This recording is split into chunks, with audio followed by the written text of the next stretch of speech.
ஹைதராபாத் ஸ்டைலில் ஒரு பன்னீர் கிரேவி பார்க்க போகிறோம். அதுக்கு வந்து நான் ஒரு 2 டேபிள் ஸ்பூன் அளவுக்கு எண்ணெய் விட்டுருக்கேன். வெங்காயம் போட்டுக்கலாம். நம்ம எல்லாத்தையும் வதக்கி ஒரு பேஸ்ட் மாதிரி அரைக்க போகிறோம். அது கூட ஒரு 10 பல்லு பூண்டு, கொஞ்சம் இஞ்சி அதையும் சேர்த்துக்கலாம். 2 பச்சை மிளகா நல்லா வதக்கிக்கலாம். இதை வெங்காயம் கொஞ்சம் லைட் கலராக வதங்கினதுக்கு அப்புறமா தக்காளி சேர்த்துக்கலாம்.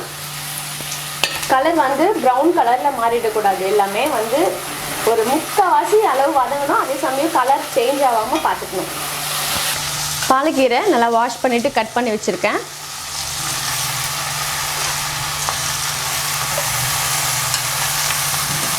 அது கூட கொத்தமல்லி. பாலக்கீரை வந்து ஒரு அரை கட்டு தான் எடுத்திருக்கேன், நான் ஃபுல்லாக எடுக்கல.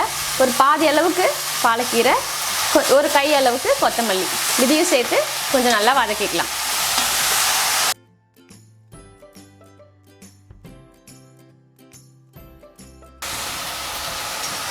இப்போது நான் கேஸை ஆஃப் பண்ணிடுறேன். இந்த அளவுக்கு வதங்கினா போதும். நம்ம அரைச்சிட்டு திருப்பி வதக்க போகிறோம். ஸோ இது ஆறுனதுக்கப்புறமா நல்ல ஒரு பேஸ்ட் மாதிரி இதை அரைச்சி எடுத்துக்கலாம். நம்ம வதக்கின வெங்காயம், தக்காளி, கீரை எல்லாத்தையும் ஒரு பேஸ்ட் மாதிரி அரைச்சி எடுத்துட்டேன். இப்போ நம்ம இதை வதக்கிடலாம். கடாய் வந்து அந்த வெங்காயம் தக்காளி வதக்கன்லேயே செய்யாதீங்க. ஏன்னா அந்த வெங்காயம் தக்காளி திருப்பி வதக்கும் போது கலர் சேஞ்ச் ஆகிடும், தீஞ்சிடும் அதெல்லாம். ஸோ வாஷ் பண்ணிவிட்டு இப்போ நான் கடாய் நல்லா காஞ்சதுக்கப்புறம் பட்டர் சேர்த்துக்கிறேன். கொஞ்சம் மெல்ட் ஆன உடனே நம்ம அரைச்ச பேஸ்ட்டை இதில் சேர்த்துக்கலாம்.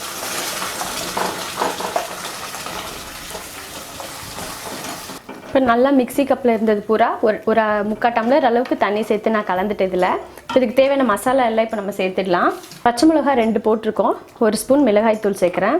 1 ஸ்பூன் கரம் மசாலா, சீரகத்தூள், ஒரு அரை ஸ்பூன் அளவுக்கு மஞ்சத்தூள், தனியா பவுடர், இதுக்கு தேவையான அளவுக்கு இது எல்லாத்தையும் நல்லா கலந்துடலாம்.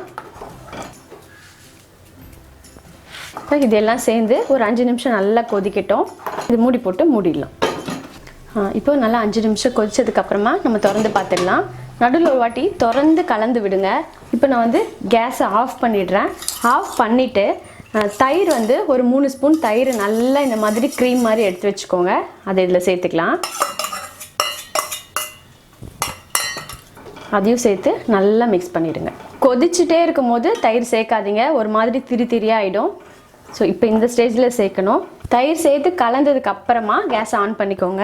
இப்போ கடைசியாக நம்ம கட் பண்ணி வச்ச பன்னீர் சேர்த்துக்கலாம். பன்னீர் வந்து அப்படியே சேர்க்கலாம், இல்லை உங்களுக்கு இன்னும் டேஸ்ட்டாக வேணும்னா நீங்கள் வந்து பட்டரில் ஃப்ரை பண்ணிவிட்டும் சேர்த்துக்கலாம்.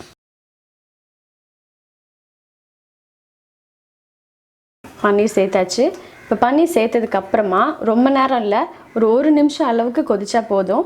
உங்களுக்கு அந்த ஃப்ளேவர் பூரா பன்னீரில் இதுவாகிடும். ஒரு 1 நிமிஷம் அளவுக்கு நம்ம மூடி வச்சிடலாம்.